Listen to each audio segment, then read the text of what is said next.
A taxi driver was robbed at gunpoint October 18th while dropping off 2 passengers. A car blocked the roadway and 5 men exited a car with guns. They demanded any valuables from the taxi driver and the passengers. The males then left the area in an unknown direction. No one was injured during this incident. St. Thomas, St. John, Water Island Chief Stephen Phillips said, quote, "There's an operational plan in place to eradicate these rash of robberies that have been taking place. We've expanded our patrols and will have more visibility. And we will not allow these individuals to have our community live in fear. The VIPD is committed to take away these opportunities from these criminals." This case is presently under investigation by the Criminal Investigation Bureau. Anyone with any information regarding this crime is urged to contact 911. And this month is Safe Sleep and SIDS Awareness Month, and every year there are about 3,400 sudden, unexpected infant deaths in the U.S. That's according to the CDC. Many of those deaths are caused by unsafe sleep situations. So here our Emily Matson has more on the ABCs of keeping babies safe as they sleep. Keeping babies safe isn't just a day job. At night, some parents may unknowingly be putting their child in harm's way. Resuscitating infants as a pediatric emergency room physician is one of the worst things we have to do to tell a parent that their child has died. Dr. Sarah Lazarus with Children's Healthcare of Atlanta's Strong for Life program says the risk of sudden, unexpected infant death syndrome is highest for children younger than 6 months.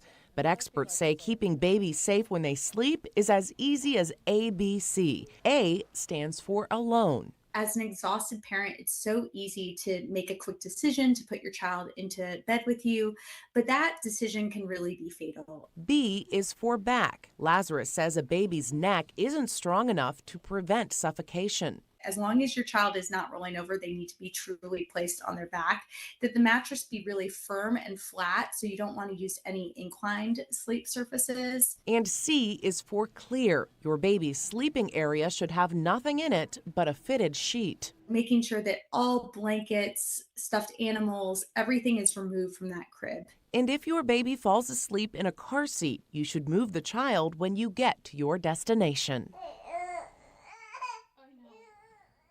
Airstrikes intensified over the weekend as humanitarian aid convoys began entering Gaza through the Rafah border, crossing in Egypt. People on the ground and experts around the world say it's not nearly enough to meet the overwhelming need. Meanwhile, hostages taken from Israel still languish under Hamas control. NBC's Bree Jackson has the latest from Washington.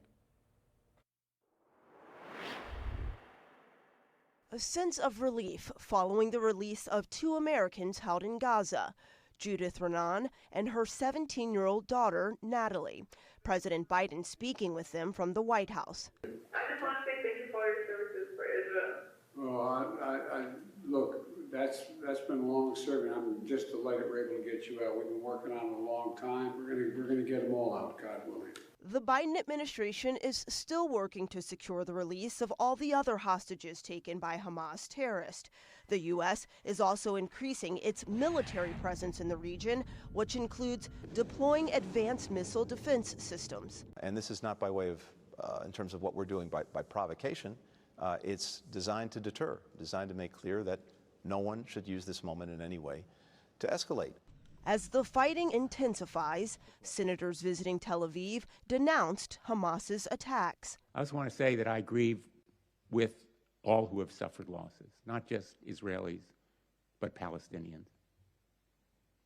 They are victims of Hamas as well. There's a bipartisan push to keep humanitarian aid and other help flowing. We know there's support in the House, and we think we will get this done, and we'll get it done in a timely way. It's not only in the interests of the countries of this region, it's in America's interests, it's in the interests of our world. The U.S. moving more military resources to the Middle East with the hopes of preventing this conflict from spreading. In Washington, Bree Jackson, NBC News. Spirit Airlines canceled nearly 100 flights over the weekend. The budget airline is pulling planes out of service for what it calls necessary inspections. Spirit says the disruption is expected to last several days and has warned passengers to check their flight status before heading to the airport. Many people right now are in the middle of Sober October and staying away from alcohol, and it might be easier these days with the rise of non-alcoholic beers. In the U.S., the latest data is showing the sales of non-alcoholic beers jumped 32% last year and 31% over 4 years. Reasons for the rise in popularity of non-alcoholic beers include, thanks to technology, better taste. Studies have also found younger people drink less alcohol due to being better informed about the health risks. AJ is up next with a look at your local forecast. Plus, she's back. Taylor Swift is seen cheering on the Kansas City Chiefs this weekend, but this time she's showing off a secret handshake. Coming up on USVI News.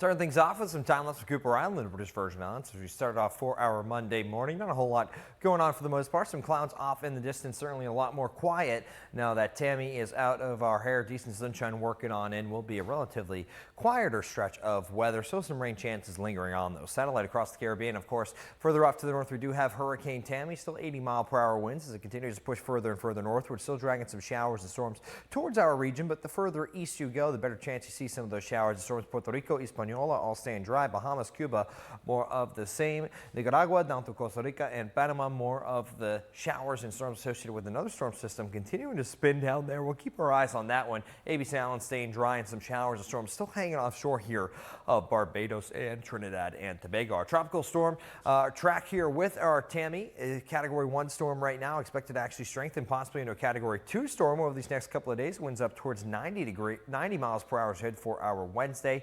And then as we head into our late week, it could be pushing into Bermuda, either as a tropical storm or a subtropical storm, still with those winds upwards of 50 miles per hour. And we are tracking the secondary storm system just off the coast of Nicaragua, Costa Rica, and Honduras. 60% chance of formation here within the next 48 hours. Likely will become our next named storm, and likely will just be impacting here, bringing some heavier rain to portions of Central America. We do have some heat advisories for St. Croix, St. Thomas, St. John, staying in the clear with those. Futurecast showcasing that storm Tammy pushing further and further to the north, still dragging in some showers though as we continue these next few days. Definitely looking at some active weather across much of the Caribbean, but staying dry up to Cancun, Cuba, all looking pretty good here. Bahamas included in that.